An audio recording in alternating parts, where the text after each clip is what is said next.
प्यारे बच्चों, स्वागत है आपका हमारे YouTube channel global study by Kulvinder Singh. अगर आपने अभी तक हमारा चैनल सब्सक्राइब नहीं किया है तो जल्द जाएं, सब्सक्राइब बटन पर क्लिक करें और प्रेस करें बेल आइकन, ताकि जो भी वीडियो हम अपलोड करें वो आप तक पहुंच जाए।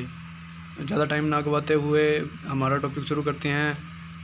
वेल्डिंग से चल रहा था तो इसमें हम इलेक्ट्रोड के बारे में पढ़ेंगे और टिग और मिग वेल्डिंग डिस्कस करेंगे और उसके प्रकारों के बारे में भी डिस्कस करेंगे। चलते हैं टॉपिक की ओर। इलेक्ट्रोड का चुनाव करते समय ध्यान देने योग्य बातें कौन कौन सी हैं? वेल्डिंग पोजीशन देखनी है, बेस मेटल चेक करना है, जोड़ का प्रकार कौन सा है, वेल्डिंग करंट देखना है और फ्लक्स कोटिंग को सुखाने के लिए ड्राइंग ओवन में इलेक्ट्रोड रखी जाती है। आर्क वेल्डिंग के प्रकार कौन से हैं आगे देख लेते हैं। आर्क वेल्डिंग के प्रकार हैं tungsten inert gas welding, TIG, इसका मतलब है TIG, tungsten inert gas welding. इस वेल्डिंग में इलेक्ट्रोड टंगस्टन का होता है। यह इलेक्ट्रोड नॉन कंज्यूमेबल होता है। इस वेल्डिंग में स्ट्रेंथ पोलैरिटी का प्रयोग होता है और इसमें इनर्ट गैस यानी अक्रिय गैसें जैसे हीलियम, आर्गन आदि प्रयोग की जाती है, जो पिछली धातु के चारों ओर एक परत बना लेती है जो ऑक्साइड से बचाती है। पिलर रोड यूज कर सकते हैं। एल्युमिनियम और मैग्नीशियम की वेल्डिंग की जाती है। टिग का अन्य नाम है गटो, जिसका अर्थ है गैस टंगस्टन आर्क वेल्डिंग। आगे है मिग क्या होता है? Metal inert gas welding. MiG का क्या मतलब है? Metal inert gas welding. इसकी आपको फुल फॉर्म भी एग्ज़ाम के अंदर पूछ सकते हैं, तो तैयारी कर लेना। इस वेल्डिंग में इलेक्ट्रोड वायर की फॉर्म में होता है। यह कंज्यूमेबल होता है। अक्रिय गैसें प्रयोग होती हैं। इलेक्ट्रोड ही फिलर रोड का काम करती है। इसका दूसरा नाम है गमो, जिसका अर्थ है गैस मेटल आर्क वेल्डिंग। इसमें रिवर्स पोलैरिटी यूज होती है। आगे है plasma arc welding. Plasma arc welding क्या होता है? यह टिग वेल्डिंग की तरह होती है। इलेक्ट्रोड टंगस्टन का यूज होता है। नॉन कंज्यूमेबल होता है। आर्क के अंदर प्लाज्मा ऐड कर दिया जाता है जो बहुत अधिक हीट उत्पन्न करती है, जिससे हाई थिकनेस पार्ट की वेल्डिंग कर सकते हैं। तेज़ी से वेल्डिंग की जा सकती है। आगे है सबमर्ज्ड आर्क वेल्डिंग। यह मिग जैसी होती है। इलेक्ट्रोड कंज्यूमेबल होता है। इसमें शील्डिंग गैस का प्रयोग किया जाता है। इसमें फ्लक्स का प्रयोग किया जाता है। यह फ्लक्स आदि के चारों ओर फैल जाता है और जो ऑक्साइड होने से बचाती है। यह सिर्फ फ्लैट वेल्डिंग में ही यूज की जाती है। आगे वेल्डिंग के दोष कौन कौन से हैं? आर्क वेल्डिंग में क्या क्या दोष होते हैं? बाहरी दोष इन दोषों का पता हमें बाहर से देखने पर लगता है, जैसे slag inclusion, blow holes, crack, spatters, undercut, stray arc. और अंदरूनी दोष जो होता है, यह दोष वेल्ड जोड़ के अंदर होती हैं, जैसे अंडरकट लगना, incomplete penetration, crater gas pipe hole, porosity, slag inclusion. आगे है गैस वेल्डिंग। इस वेल्डिंग में किनारों को पिघलने के लिए आवश्यक ऊष्मा गैसों से प्राप्त की जाती है। इसमें एसिटिलीन, हाइड्रोजन तथा मीथेन आदि ज्वलनशील गैसों का प्रयोग किया जाता है। गैस को शुद्ध ऑक्सीजन के साथ जलाया जाता है। गैस वेल्डिंग में निम्नलिखित उपकरण प्रयोग किए जाते हैं। क्या क्या उपकरण प्रयोग किए जाते हैं? Oxygen cylinder.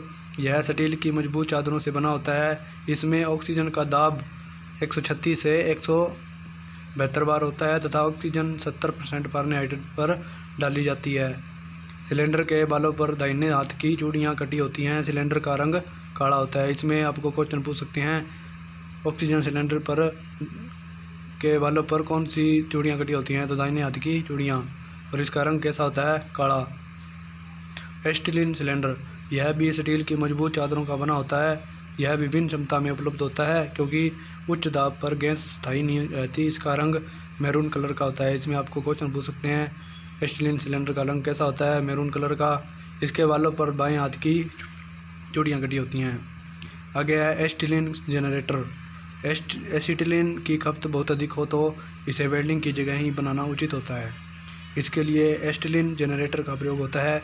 जनरेटर में कैल्शियम कार्बाइड को एक कंट्रोल मात्रा में पानी मिलाया जाता है जिससे एसिटिलीन गैस बनती है। इस गैस को प्रेशर के आधार पर 3 भागों में बांटा जाता है, low pressure, medium pressure, high pressure. आगे है प्रेशर रेगुलेटर। जिस प्रकार आपको गैस पर लगे रेगुलेटर मिलते हैं उसी प्रकार प्रेशर रेगुलेटर होते हैं।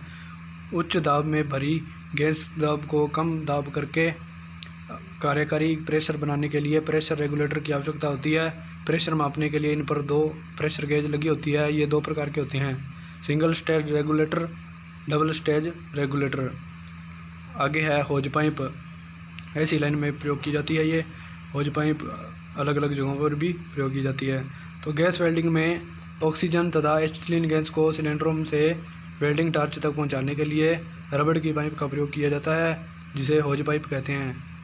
काले रंग की होज पाइप ऑक्सीजन सिलेंडर में तथा लाल रंग की एसिटिलीन सिलेंडर में प्रयोग होती है। तो आपको पूछ सकते हैं, काले रंग की होज पाइप ऑक्सीजन सिलेंडर में और लाल रंग की जो होती है वो एसिटिलीन सिलेंडर में प्रयोग की जाती है। आगे है ब्लो पाइप या गैस वेल्डिंग टार्च। इसके द्वारा उचित अनुपात में ईंधन, गैस या ऑक्सीजन या हवा को मिलाकर एक नोजल के द्वारा ज्वाला तैयार की जाती है। इसमें ज्वाला को निवर्तित करने के लिए 2 नीडल वाल्व लगे होते हैं। ब्लो पाइप के पीछे ऑक्सीजन तथा एसिटिलीन के लिए 2 कनेक्शन किए होते हैं, जिनमें होज पाइप को जोड़ा जा सकता है। यह भी गैस की सप्लाई के आधार पर 3 प्रकार की होती हैं, high pressure blow pipe, low pressure blow pipe, automatic blow pipe. अगर आपको हमारी वीडियो पसंद आ रही है तो ज़्यादा से ज़्यादा लाइक करें, शेयर करें, अपने दोस्तों में टैग करें। आगे है चाबी तथा स्पैनर। क्या होता है? गैस सिलेंडरों के वाल्वों को खोलने तथा कसने के लिए चाबियों का प्रयोग किया जाता है। वेल्डिंग रोड की टिप बदलने के लिए स्पैनर का प्रयोग किया जाता है। स्पैनर क्या होता है? चाबी होती है, आपको पता ही होगा। Torch lighter. टार्च लाइटर जो होता है ब्लो पाइप पर गैस को जलाने के लिए यदि माचिस का प्रयोग किया जाता है तो हाथ के जलने का खतरा होता है, इसलिए ब्लो पाइप पर गैस को सुरक्षित जलाने के लिए टार्च लाइटर का प्रयोग किया जाता है। आगे है गैस वेल्डिंग में प्रयोग होने वाली गैसें। ऑक्सी एसिटिलीन गैस ज्वाला। फेरस व नॉन फेरस मेटल के वेल्डिंग में इस गैस का प्रयोग किया जाता है। इसका तापमान 3100 डिग्री सेल्सियस से 3300 डिग्री तक का होता है। इसका तापमान याद कर लेना भाई। सेकंड नंबर पर है ऑक्सी एलपीजी गैस या ज्वाला। इसी oxy liquid petroleum gas flame कहते हैं। स्टील की कटिंग और गर्म करने में इसका प्रयोग होता है। नमी तथा कार्बन का इस ज्वाला पर प्रभाव पड़ता है। इसका तापमान 2700 डिग्री से 2800 डिग्री सेल्सियस तक होता है। ऑक्सी कोल गैस वाला प्रयोग, इसका प्रयोग जो होता है सिल्वर सोल्डरिंग तथा ब्रेंजिंग में होता है। तापमान 1800 डिग्री से 2200 डिग्री सेल्सियस तक होता है। ऑक्सी हाइड्रोजन गैस वाला, इसका प्रयोग पानी में होता है, जिसे प्रयोग स्टील कटिंग व ब्रेंजिंग व सिल्वर सोल्डरिंग में किया जाता है। तापमान 2400 डिग्री सेल्सियस से 2700 डिग्री सेल्सियस तक होता है। ऑक्सी प्रोपेन गैस वाला प्रयोग स्टील कटिंग में तापमान 2450 से 2775 डिग्री सेल्सियस तक होता है।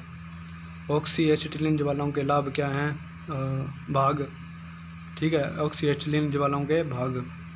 भीतरी कोण, यह वह भाग है जहाँ दोनों गैसों का मिश्रण वेल्डिंग टिप से बाहर होता है।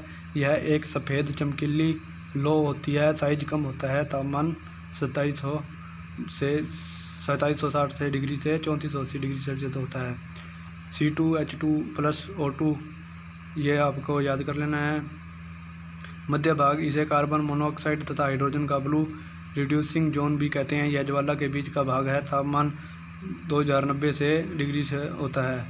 बाहरी भाग, यह वायु से ऑक्सीजन प्राप्त करने अपनी ज्वलन क्रिया पूरी करता है। तापमान 1260 से 2100 डिग्री सेल्सियस तक होता है। ज्वाला को ऑक्सीजन तथा एसिटिलीन के आधार पर निम्न भागों में बांटा जाता है। एसिटिलीन ज्वाला, जब ऑक्सी एसिटिलीन गैस फ्लेम को शुरू में ज्वाला जलाया जाता है तो उसमें केवल एसिटिलीन गैस जलती है। यह फ्लेम ऑक्सीजन को वायुमंडल में प्राप्त करती हैं। जब यह कार्बन छोड़ती है तो इसका प्रयोग मॉडलिंग दीवारों को अधिक मात्रा में कार्बन देने के लिए किया जाता है। उदासीन ज्वाला, इसमें ऑक्सीजन और एसिटिलीन की मात्रा बराबर होती है। इसका तापमान लगभग 3260 से लगभग होता है। इस फ्लेम का मध्य भाग नहीं होता, इसमें इनर कोन के ऊपर कवच होता है। कार्बुराइजिंग फ्लेम, अन्य नाम रिड्यूसिंग फ्लेम है। यदि उदासीन ज्वाला में से ऑक्सीजन की मात्रा कम कर दे तो यह कार्बुराइजिंग ज्वाला कहलाती है।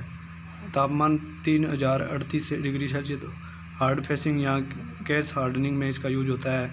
ऑक्सीडाइजिंग फ्लेम और उदासीन ज्वाला बनाने के बाद यदि ऑक्सीजन की मात्रा बढ़ा दे तो ऑक्सीजन फ्लेम बनती है। यह जलते समय शोर करती है, रंग नीला होता है, तापमान 3080 डिग्री तक होता है। ऑक्सीकरण के डर से इसका प्रयोग कम किया जाता है।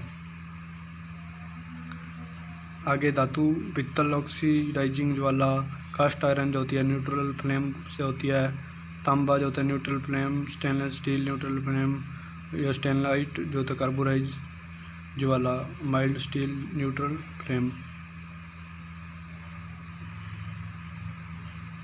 आज के लिए इतना ही, बाकी हम कल पढ़ेंगे दूसरा भाग।